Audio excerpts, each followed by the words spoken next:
Hanwell, West London. Thursday the 7th of July, 1960. A shop opens at 76 Uxbridge Road. 11 feet wide, 22 feet deep, smaller than a lot of front rooms. The sign says Jim Marshall and Son. The man behind the counter is 36 years old, and he is a drummer. Not a guitarist. A drummer and a drum teacher who by the 1950s was giving lessons to around 65 pupils a week out of his own home, and earning something on the order of £5,000 a year doing it, which in 1950s, Britain is a genuinely startling amount of money for a working musician, and which is the money that bought the shop. So the shop sells drums. That is the entire plan. It sells drums for about a year and a half, and then something happens that nobody designed. The drummers keep bringing their bands with them on Saturday afternoons, and the guitarists and bass players standing about in an 11-foot wide shop have nowhere else in West London to go. So Jim Marshall starts stocking guitars and amplifiers for them, and the Saturday afternoons turn into a gathering. Among the regulars, Pete Townshend, Ritchie Blackmore, Big Jim Sullivan, the most in-demand session guitarist in the country. And what they keep asking him for is something he does not stock, because nobody in Britain does. They want more volume, and a harder, more aggressive sound than the amplifiers they can actually buy. Now here is the part that should stop you. The amplifier that came out of that shop, the one behind Hendrix at Monterey, behind Townshend's wall, the black box with the gold panel, and the white script logo that is, by a distance, the most recognizable object in the history of rock music, was not designed by Jim Marshall. He could not have designed it. He was a drummer with an engineering day job, and he has never seriously claimed otherwise. The circuit was the work of two other men. Ken Brann, the shop's repair engineer, who had come from fixing radio equipment at Heathrow, and Dudley Craven, an 18-year-old apprentice at EMI, who did the design work in the evenings in his radio shack while holding down a day job, and was paid a commission of 10 shillings for every amplifier that sold. Craven died in 1998. According to his family, he never knew that he had become famous. But the real story of Marshall is not a story about who drew the circuit, and it is not really a story about volume either. It is a story about a shopkeeper, a man who stood behind a counter and sold things to the people who walked in, and about what happens to a family firm when the object it makes stops being an amplifier and becomes a logo worth €1 billion. Because the ending of this one is not a fire, and it is not a bankruptcy. In 2023, the Swedish company that had spent 13 years paying Marshall for permission to put that logo on headphones bought Marshall outright. 22 months later, it sold control to a Chinese investment group at a valuation of €1.1 billion. If you have ever wondered how a British workshop ends up as somebody else's brand, and what that actually costs, this channel is where those stories get told properly. Subscribe and stay with this one, because the thing that nearly destroyed Marshall was not Japan, and it was not America. It was its own distributor. Chapter 1. The Boy in Plaster. James Charles Marshall was born in Acton, West London, on the 29th of July, 1923. As a small child, he contracted tubercular bones, skeletal tuberculosis, and he spent years of his childhood in and out of hospital, much of it encased in plaster. By his own account, he was in that condition from roughly 5 years old to about 13. We should attribute that rather than assert it, because the figures shift depending on who is retelling it, but the shape of it is not in doubt. The illness took his childhood, and it took his education with it. He left school with very little schooling. It also, and this is the fact almost nobody uses, kept him out of the war. The disease that put him in plaster for the best part of a decade made him unfit for military service, which is why, in 1942, when almost every man of his age in Britain was in a uniform somewhere else, Jim Marshall was in West London, singing with a dance band.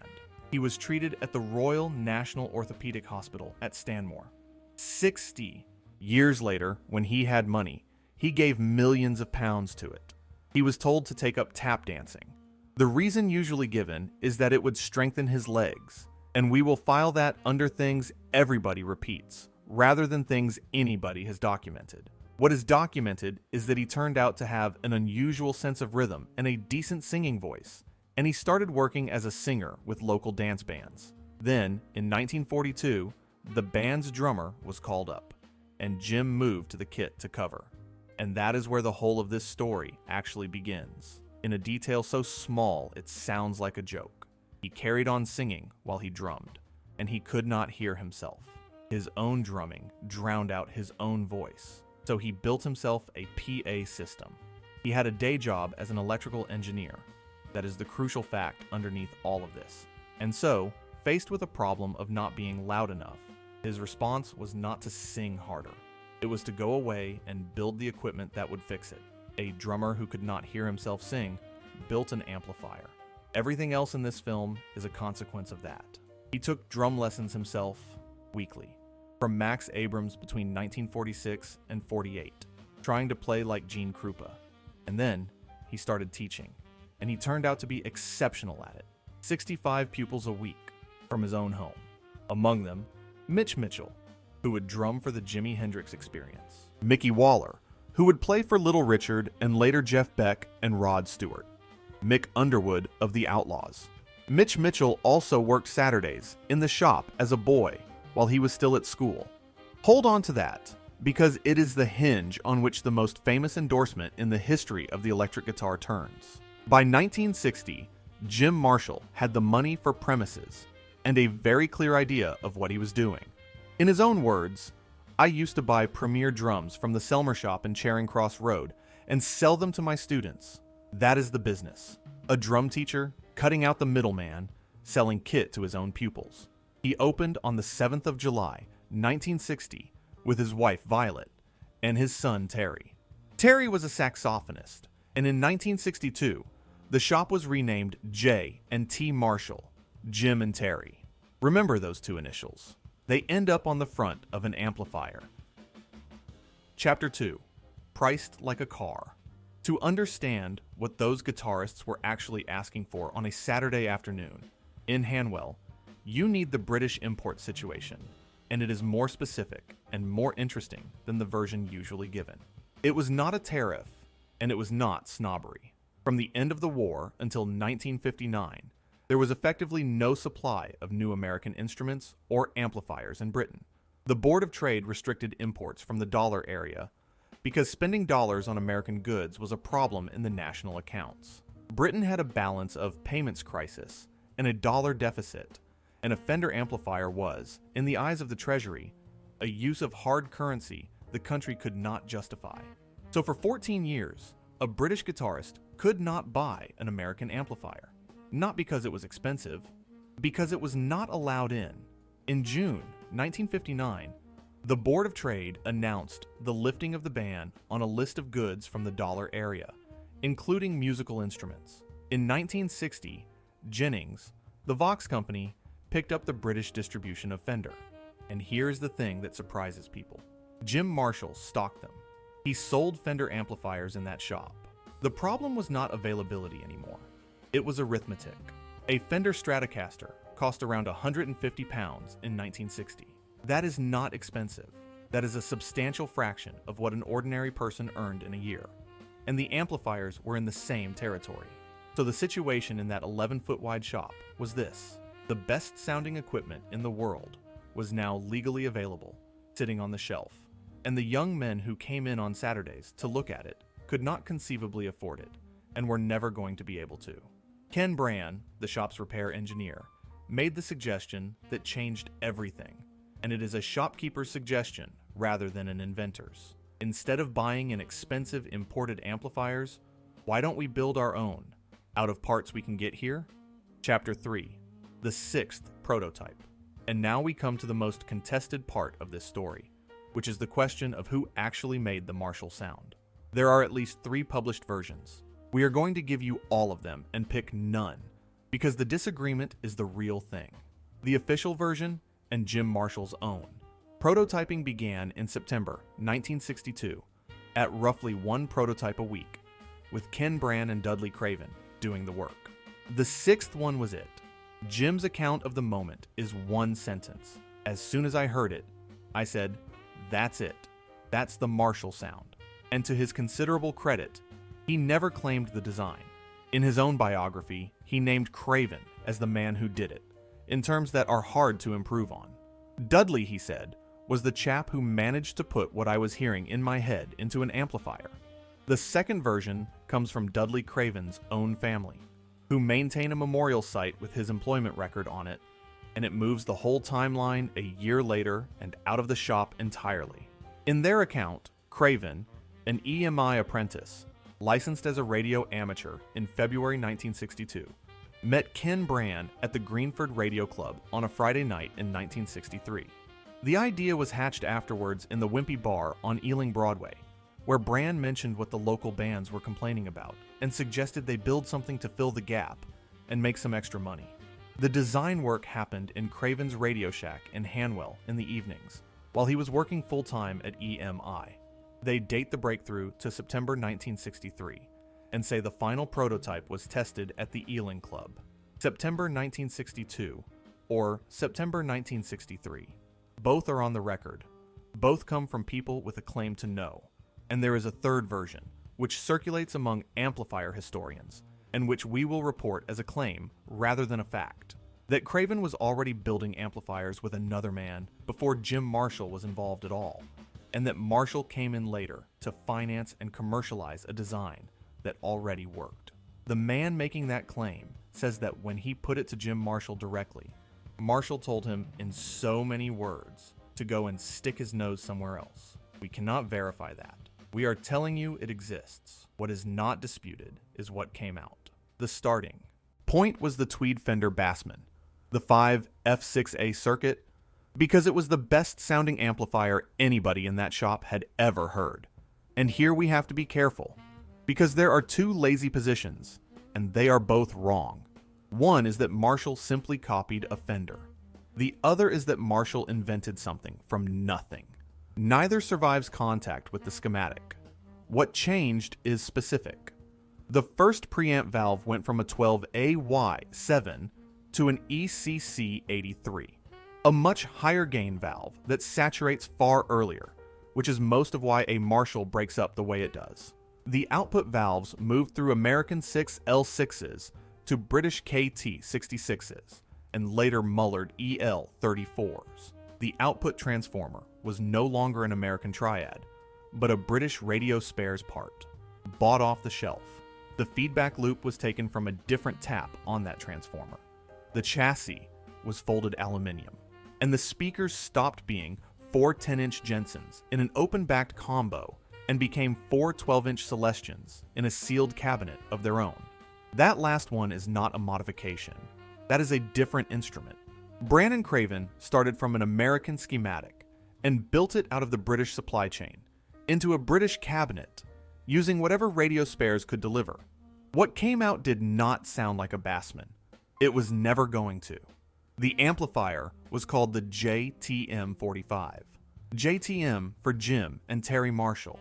45 for the wattage, though in truth the measured output is usually put somewhere between 30 and 35 watts, which is a small, honest discrepancy that has been quietly sitting in the name for 60 years. The first 6 production units were built in garden sheds across West London, in Heston, in Hanwell, and in Hayes. In the first week, Jim took more than 20 orders. Chapter 4.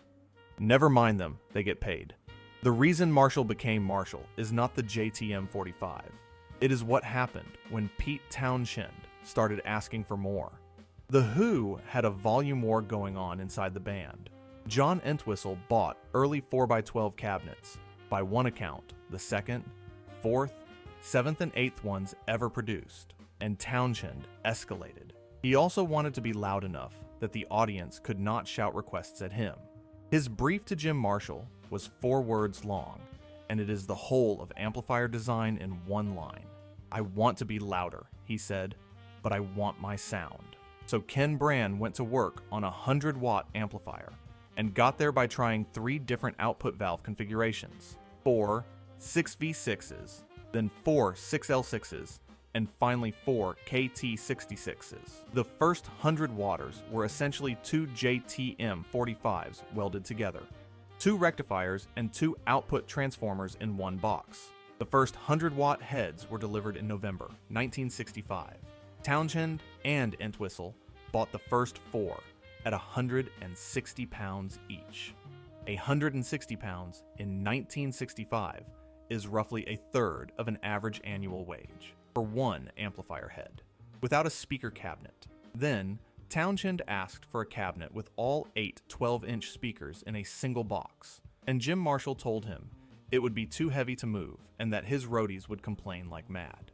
Townshend's answer, never mind them, they get paid. 6 of those 8x12 cabinets were built. 2 went to Townshend, 2 to Entwistle, and 2 to the Small Faces, although at least one account splits at 4 and 2 rather than 2 and 4. After a couple of weeks on the road, Townshend came back and admitted Jim had been right, and so Jim built him what he had suggested in the first place. A 4x12 with a straight front to stand on the floor, and an angled 4x12 to sit on top of it. That is the stack. That silhouette, the one on every rock poster ever printed, exists because a cabinet was too heavy to carry up a fire escape. There is a technical wrinkle here that is worth having, because it is very Jim Marshall. He refused to simply saw the existing 8x12s in half. They were built with butt joints and hot glue, and they would have fallen to bits, so he redesigned instead. Now, this is a British channel, and we tell you when a story is contested, so here is the objection. Ronnie Wood's 1965 diary, published in 2015, records him taking delivery of a 100-watt head and an 8x12 cabinet from Marshall on the 4th of September 1965, calls the sound a knockout, and adds in a footnote that the 8x12 format was his suggestion. The Who's first documented use of theirs is the 13th of November 1965 at La Locomotive in Paris. Wood's own account of what happened next is one line. Pete Townshend came in and went, and here we will leave the word to your imagination. You so-and-so. 2 months apart. Some read that gap as proving Wood was first. Others read it the other way. Both readings are in print, and neither of us was there. Chapter 5. Another Yank who wants something for nothing. In 1966, Mitch Mitchell, the drum pupil, the Saturday boy, walked into the shop with his new employer. Jim Marshall's own retelling of that moment is the single best thing anybody in this industry has ever said about themselves, because it makes him look bad, and he told it anyway. When Mitch brought him into the shop, he said, "The first thing Jimmy said to me was, 'I've got to use Marshalls.' And I immediately thought, bloody hell, here's another American guitarist wanting something for nothing. He was wrong, and he was wrong in the most complete way available. Hendrix did not want free amplifiers. He did not want an endorsement. What he said, in Jim's telling, was, 'I want to pay for everything at the going rate.' And what he asked for in exchange was not money and not equipment. It was service. Worldwide support. Anything that broke, replaced, anywhere on Earth. He bought his first stacks at full retail. Over the next 4 years, he is estimated by Marshall's own history to have owned somewhere between 50 and 100 Marshall amplifiers. Members of his road crew were trained by Marshall in how to repair them. Understand what that means, because it is genuinely unusual. The most famous amplifier endorsement in the history of the electric guitar was not an endorsement. It was a paying customer asking for a warranty. Jim Marshall's own verdict later. The best ambassador Marshall has ever had.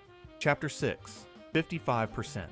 So by the late 60s, Marshall has the 2 most influential guitarists on Earth using its equipment. A factory at Silverdale Road in Hayes, and a product nobody can build fast enough.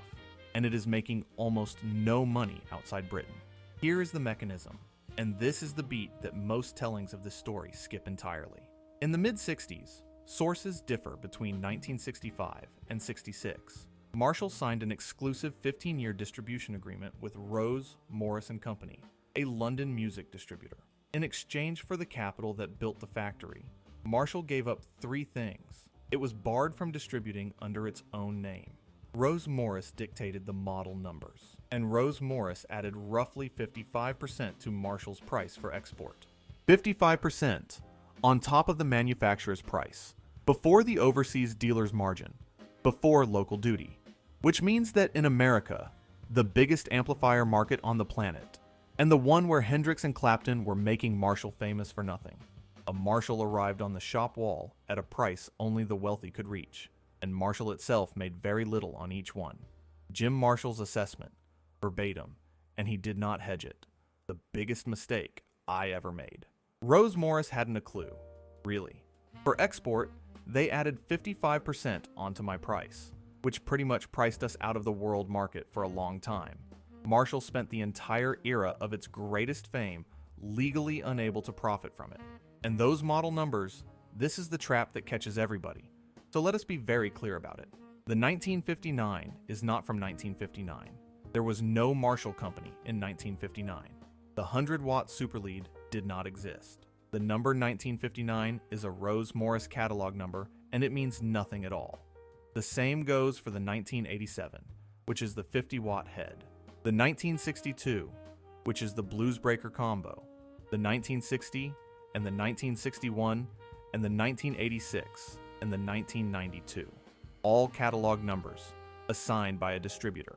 And we know it was the distributor's habit, because Rose Morris did exactly the same thing to Rickenbacker, whom they also distributed, and he gave those guitars numbers in the 1990s. There is one further indignity.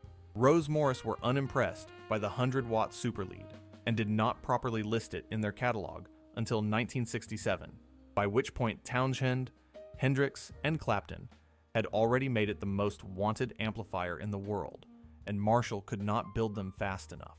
The distributor with exclusive rights did not think the famous one was worth putting in the book. The contract ran out at the turn of the 80s, and in May 1981, Marshall launched the JCM 800 series. JCM for James Charles Marshall, his own initials, on the front of his own amplifier, sold under his own name at his own price the moment he was legally allowed to. Sales rose 360% over the following 3 years. Chapter 7. Bletchley. The factory moved north to Denbigh Road, on the Denbigh Industrial Estate in Bletchley, Milton Keynes, in 1966 or 67. The sources genuinely disagree, and we are not going to pretend otherwise. Jim was offered a site in Rugby first, and turned it down as too far from where he came from. Bletchley won on skilled labor, sensible rent, central distribution, and proximity to London. And yes, it is that Bletchley. The amplifier factory and the code-breaking huts are in the same town. The scale of what he built there is worth stating plainly. 15 employees at Hayes in 1964, making about 20 amplifiers a week. 350 by 1995, around 400 by the end of that decade, which is the highest figure we could find, and so the highest we will claim. Queen's Awards for Export in 1984, and again in 1992, an OBE in 2003, the Freedom of the Borough of Milton Keynes in 2009, and the 6th prototype, amp number 1, the one that made him say that's it, is still there, in a glass case, at the Milton Keynes site. Jim Marshall died on the 5th of April, 2012, at a hospice in Milton Keynes. He was 88. Download Festival named its main stage after him. There is an auditorium at the stables in Wavendon with his name on it, and every year on the 5th of April, people mark it with a minute of guitar feedback, which is the correct memorial and could not possibly be anything else. He had owned the company outright for 50 years and never sold a share of it. Chapter 8. The licensee buys the licensor. Since 2010, a Swedish company called Sound Industries had been paying Marshall for the right to put that white script logo onto headphones and Bluetooth speakers, and selling them in over 90 countries. If you have seen a Marshall-branded speaker on a shelf in an electronics shop that is Sound, on the 30th of March, 2023, it was announced that Sound would acquire Marshall Amplification outright. The two businesses went under a new holding company called Marshall Group. The Marshall family became the largest single shareholder with 24%, which is to say, not the owner. The deal completed on the 31st of May, 2023, and it ended more than 60 years of family ownership. The licensee bought the licensor, and that is where most accounts of this story stop, which is why most accounts of this story are now 2 years out of date. On the 24th of January, 2025, majority control of the Marshall Group was sold again to Hongshan Capital Group, a Chinese investment firm formerly known as Sequoia China, with over $55 billion under management. The valuation was 1.1 billion euros. It was Hongshan's largest European investment to date. The Marshall family retains a meaningful stake of a little over 20%. So, the chain reads like this: Jim Marshall, 100%, from 1962 until his death in 2012. The Marshall family, 2012 to 2023. A Swedish holding company, 2023 to 2025. And from 2025, a Chinese investment group. Chapter 9. What the argument is actually about. Guitarists have opinions about this, and they are not the opinions you would predict. Almost nobody is arguing about the Chinese ownership on tonal grounds. What they argue about is whether Marshall is still an amplifier company at all. The brand is now on headphones, on Bluetooth speakers, on a record label, on a booking agency, on craft beer, and on a fridge. The fridge is the single most mocked object in the entire discussion. One forum post puts the case for the prosecution as well as anyone. Yes, Marshall is a highly recognized brand name and logo, but that doesn't mean one should be shilling Marshall logoed Bluetooth headsets. It's all about the amps. The defense, from the same thread, is equally fair. You are aware that pretty much every other music brand also sells lifestyle products? Fender also has Bluetooth speakers, and nobody complains about those. There is a sharper complaint underneath, and it has nothing to do with logos. It is that you cannot get the amplifiers. Players report waiting months on order and giving up to buy secondhand. One post reads simply, "We can't even get what they've already created." And then the eternal one, that the reissues are not right.